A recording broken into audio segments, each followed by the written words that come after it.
영남권 산불 진화가 모두 완료됐습니다. 열흘 동안 이어진 산불로 서울 면적의 약 80%에 달하는 4만여 헥타르 규모의 산림이 피해를 입은 것으로 집계됐습니다.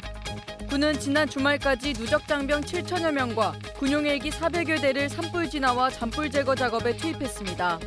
더불어 이불과 전투 식량 등 구호 물자를 제공하고 의료 지원을 진행하는 등 이재민을 위한 구호 활동을 이어가고 있습니다. 남수단 재건 지원단인 한빛부대가 2013년 3월 31일 첫 파병일에 12주년을 맞았습니다. 한빛부대는 그동안 약 2,500km의 주 보급로 보수 작전을 진행하며 남수단의 평화 정착을 위한 재건 지원에 매진했습니다. 더불어 구호 활동과 기술 전수 등 인도주의적 지원 활동을 이어와 신이 내린 선물이란 찬사를 받고 있습니다. 시즌 홈 첫 승리와 함께 5경기 연속 무패를 기록한 국군체육부대 남자축구팀이 4위에서 2위로 뛰어 올랐습니다. 3승 2무 1패, 승점 11점을 기록한 국군체육부대는 선두인 대전과 승점 2점 차로 2위에 올라선 가운데 오는 토요일 대구FC와 홈에서 맞대결을 펼칠 예정입니다. 시청자 여러분 그리고 국군 장병 여러분 안녕하십니까? 3월 31일 KFN 뉴스 시작합니다. 경상권을 위협하던 산불이 소강 상태에 접어들었습니다. 주말 사이 잔불 진화에 총력을 기울이던 군의 대응도 의료 지원과 구호 활동에 초점을 맞추고 진행될 예정입니다. 안재영 기자의 보도입니다. 경상 지역을 중심으로 확산하던 대형 산불이 관계기관과 군의 총력 대응 속에 진화됐습니다. 지난 주말까지 군은 누적 장병 7천여 명과 군용 헬기 400여 대를 산불 진화에 투입했습니다. 주한미군도 헬기 넉 대를 진화 작업에 투입시켜 힘을 보탰습니다. 산불이 곳곳에서 재발화할 가능성도 있는 만큼 군은 상황에 따라 추가적인 지원도 계획하고 있습니다. 관계기관의 요청이 있으면 최대 5,100여 명의 병력과 헬기 9대를 추가로 투입할 수 있도록 준비하고 있습니다. 또 산불 진화에 총력을 다하는 산림청과 소방청 헬기에 대한 군용 유류 지원도 계속됐습니다. 군은 지금까지 총 65만 리터에 달하는 유류를 제공했으며 조종사들에게 의무 진료와 숙소, 그리고 식사 등의 편의시설을 지원했습니다. 산불이 모두 진화됨에 따라 군의 임무도 달라지고 있습니다. 산불 피해 지역에서는 이동진료방과 안전순찰조가 배치돼 의료 지원과 순찰 활동을 수행하고 있습니다. 특히 군은 피해 지역의 주민들이 생활이 빠르게 정상화될 수 있도록 필요한 지원을 아끼지 않겠다는 방침입니다. KFN 뉴스 안재현입니다. 남수단 현지에서 신이 내린 선물이란 찬사를 받고 있는 한빛부대가 파병 12주년을 맞이했습니다. 국제평화 유지와 국위 선양에 앞장서고 있는 한빛부대의 성과를 되짚어봤습니다. 이태건 기자입니다. 2013년 3월 아프리카 동북부에 위치한 남수단의 항구적 평화를 위해 남수단 재건지원단 한빛부대가 첫 파병을 시작했습니다. 그로부터 12년이 지난 지금 한빛부대는 2,500km 길이의 주보급로를 완성했습니다. 남수단은 매년 우기가 되면 대부분의 비포장 도로가 유실되어 왔습니다.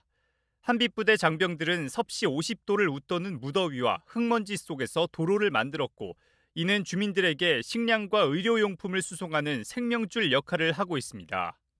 2016년부터는 주민들에게 자립심을 심어주기 위한 한빛 직업학교를 운영해오고 있습니다. 지난달 16명의 현지인이 한빛 농장에서 수료하며 현재까지 한빛 직업학교 교육을 이수한 남수단 주민은 모두 600명에 달합니다. 나아가 지난해에는 우리나라와 아프리카 벽씨를 교배한 우수 품종을 개발했으며 올해부터 주민들에게 벽씨를 분양해 벼농사를 활성화할 예정입니다. 이 밖에도 원예, 과수 재배를 통해 주민들의 경제 자립 기반을 마련하기도 했습니다. 부대는 또 지역 주민의 생활 의료 여건을 보장하기 위해 지난해 12월부터 6차례에 걸쳐 공여식을 진행했습니다. 공여식에는 주민들에게 필요한 각종 의약품과 수의약품, 생필품 등이 포함됐습니다. 유엔과 유엔 남수단 임무단 그리고 남수단 정부는 한빛부대의 성과를 매우 높게 평가해 매년 파병 연장을 요청 중입니다. KFN 뉴스 이태검입니다. 육군 52보병사단이 제대별 전술훈련과 제병 합동작전을 실시하는 도시지역 작전 전투기술 경연대회를 개최했습니다. 김은진 기자의 보도입니다. 5, 4, 3, 2, 1. 전투 시작. 전투 시작. 평가 통제관이 전투 시작을 알리자 마일즈 장비를 착용한 청군과 황군이 나뉘어 실전을 방불케 하는 교전을 시작합니다. 육군 제52 보병사단이 경기도 안양시에 위치한 박달 과학화 시가지 훈련장에서 개최한 도시지역 작전 전투기술 경연대회 현장입니다.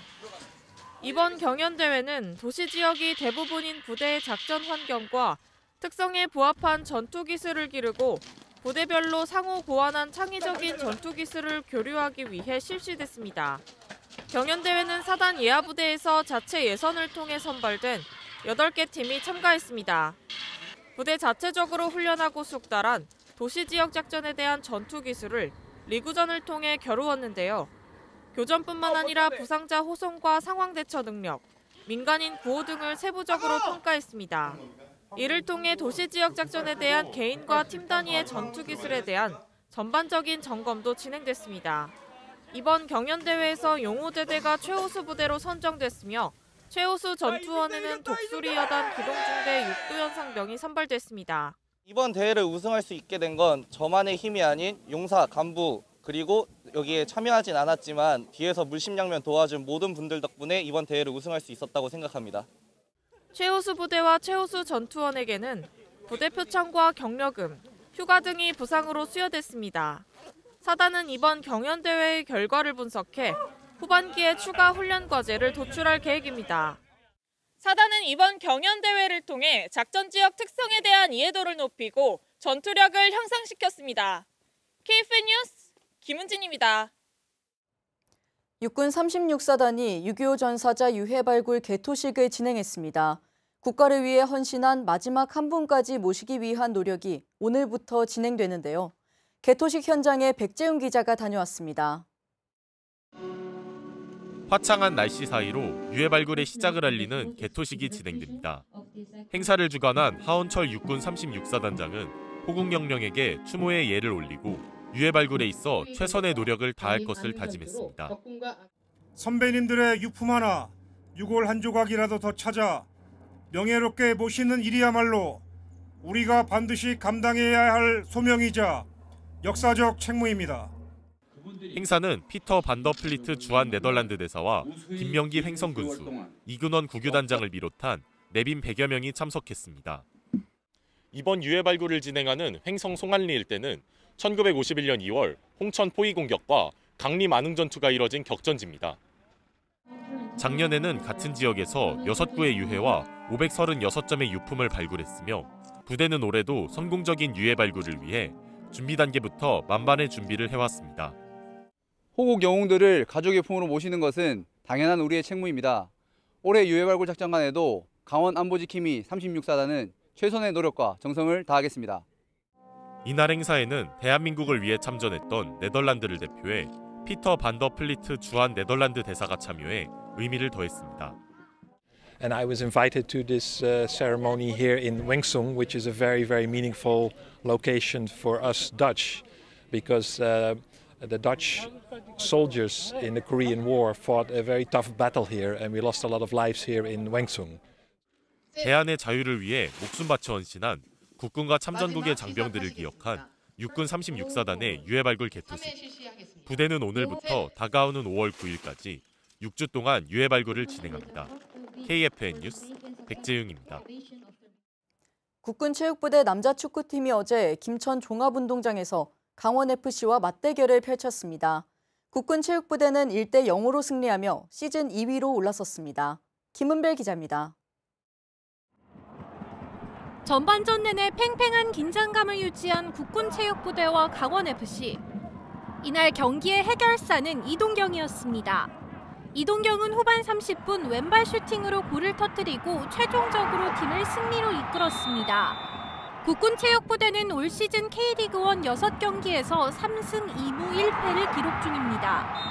6라운드 강원FC와의 경기에서 이긴 국군체육부대는 승점 3점을 추가하며 12개 팀 중 단독 2위로 우뚝 올라섰습니다. 1위 대전 하나시티즌과 승점차가 2점밖에 차이 나지 않는 상황입니다. 국군체육부대는 올 시즌 개막전에 아쉬운 패배를 뒤로하고 이후 경기에서는 5경기 무패 행진을 이어가고 있습니다. 또한 김천종합운동장에서 경기가 치러지는 와중 국군체육부대의 선전을 응원하는 KFN의 광고판도 확인할 수 있었습니다. 국군체육부대 남자축구팀은 오는 4월 5일 김천종합운동장에서 대구FC와 경기를 통해 시즌 1위를 노리고 있습니다.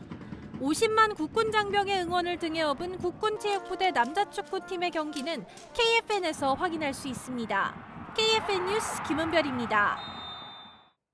올해는 예비군 창설 57주년이 되는 해입니다. 이를 기념하기 위한 행사가 전국에서 다채롭게 펼쳐질 예정인데요. 송민아 기자가 전합니다. 국방부가 4월 1일부터 일주일 동안을 예비군 주간으로 지정하고 기념 행사를 진행한다고 30일 밝혔습니다. 이번 행사는 예비군 창설 57주년을 맞아 예비군의 헌신을 기리고 사기를 높이기 위해 마련됐습니다. 기념식은 국방부와 전국 17개 특별 광역시도에서 개최될 예정이며 모범 예비군과 단체에 대한 표창 수여와 예비군 제도의 발전 방향 논의 등이 진행될 예정입니다. 국방부는 이번 행사를 통해 국민에게 예비군의 중요성을 알리고 사회적 관심을 높이는 계기로 삼겠다고 전했습니다. 국방부는 또 4월 4일 국방 컨벤션에서 예비 전력 발전에 기여한 유공자를 초청해 격려 행사를 가질 예정이며 자세한 내용은 국방부 홈페이지에서 확인할 수 있습니다. 국방부는 지역별로 특화된 행사를 마련하고 예비군과 시민이 함께하는 화합의 장을 만들어갈 계획입니다. KFN 뉴스 송민아입니다. 국방부가 57주년 예비군의 날을 앞두고 57년 동행예비군, 당신이 들려주는 이야기라는 주제로 영상 공모전을 진행했습니다. 김철환 기자의 보도입니다. 1968년 향토 예비군 창설부터 최첨단 가상현실 장비로 훈련하는 오늘날 예비군의 모습까지 57년의 예비군 역사가 고운 모래 캔버스 위에 그려집니다.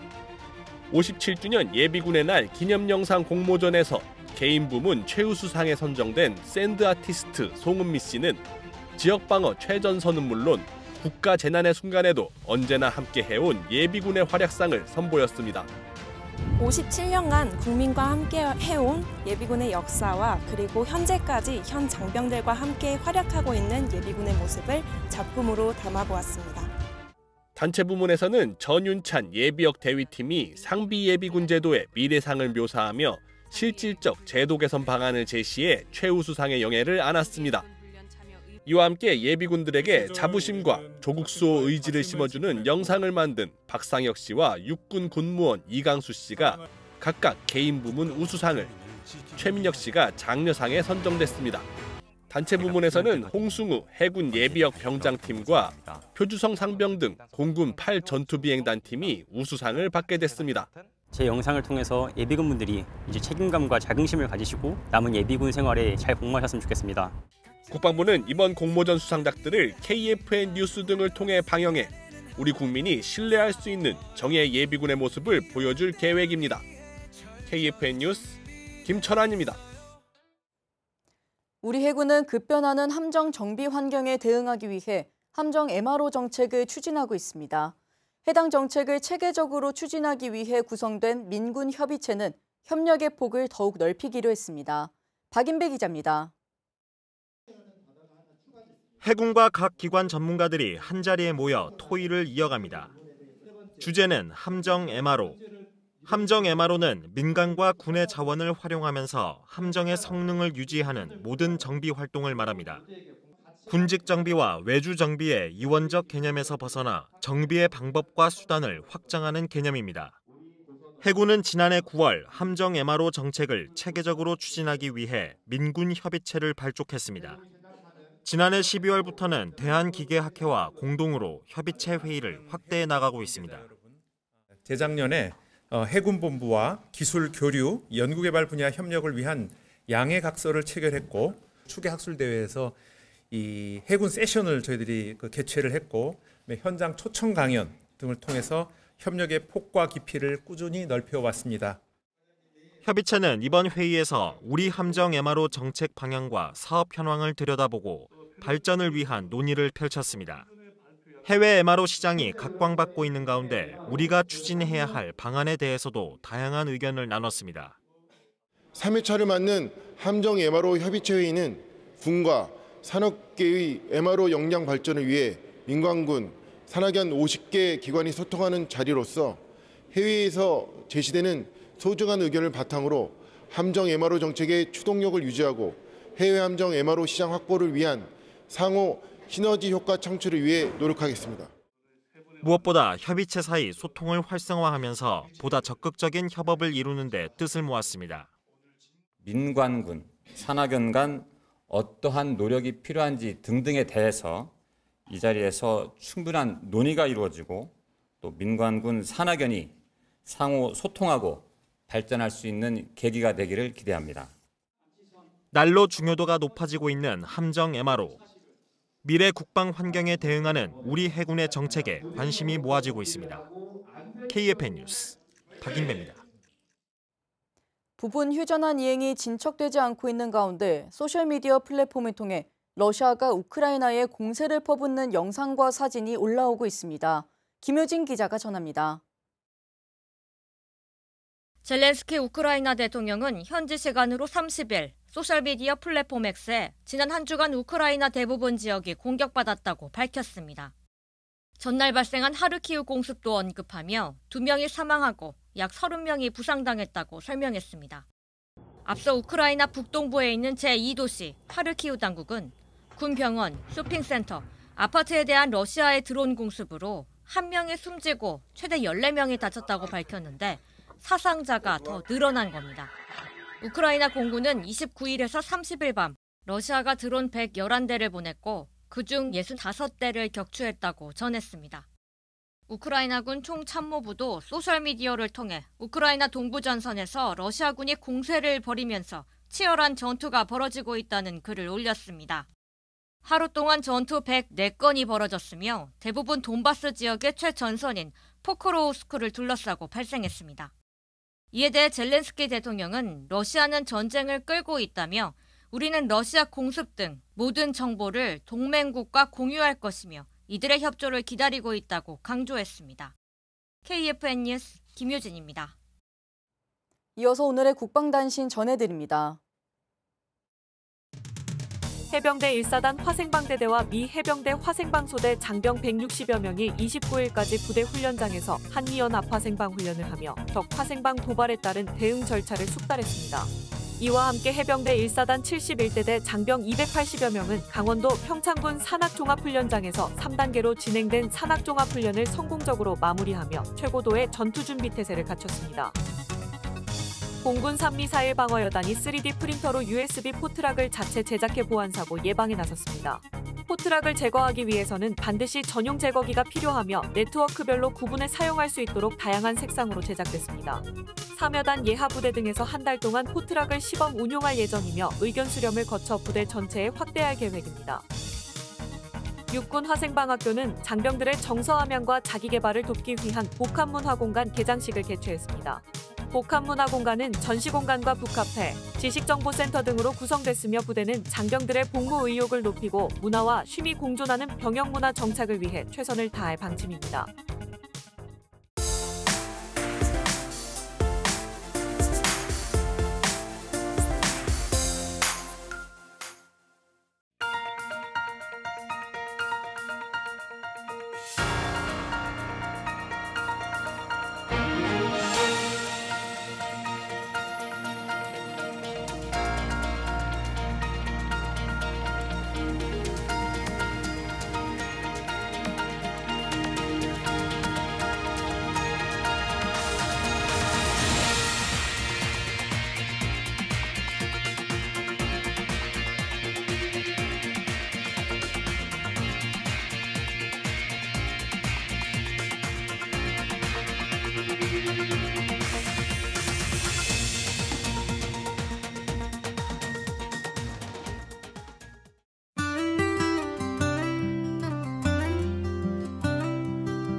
상비예비군 동원훈련 소집 통지서를 받은 한 직장인의 모습이 보입니다.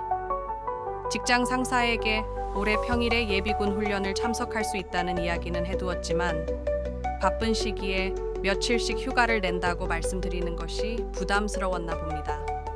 훈련을 다녀와서 마주하게 될 쌓여있을 업무도 걱정이 되나 보네요. 상비예비군에 대한 부대마다 상이한 교육훈련, 보안에 따른 업무 범위 제약 등으로 전투력 발휘에 제약이 있습니다. 일각의 부대는 어떤 임무를 부여할지 난해해하는 경우도 발생합니다. 상비예비군 복무기간 동안에 본인만 PX를 이용할 수 있는 제한된 혜택이 제공되고 있습니다. 2030년 민관군의 긴밀한 협력으로 기업과 기관에서 상비예비군 훈련 참여를 장려하게 되었습니다. 상비예비군 훈련 참여 의무화에 대한 법적 기반이 마련되어 직장인은 공가를 사용하여 훈련에 참석할 수 있게 되었고 제도에 대한 홍보가 활성화되어 국민의 훈련 참여에 대한 인식이 크게 바뀌었습니다. 탄탄한 상비예비군 표준 교육 지침을 마련하고 각 부대는 지침을 기반으로 임무를 수행함으로써 상향화된 전투력을 발휘하게 되었습니다. 또한 보안에 대한 업무 수행 제약 사항에 대해 비밀 취급 인가 등 사전 조치를 취하여 상비예비군이 전시험 무수행처를 작성을 할 수 있게 되어 전시 준비에 만전을 기하게 되었습니다. 상비예비군과 직계가족이 함께 PX, 부대회관 등 복지시설을 이용할 수 있습니다. 또한 6년 이상 복무한 상비예비군은 평생 복무시와 동일한 혜택을 누리게 됩니다. 상비예비군에 대한 국민의 인식, 교육훈련 등의 발전은 대한민국 안보의 미래를 더욱 밝게 만듭니다.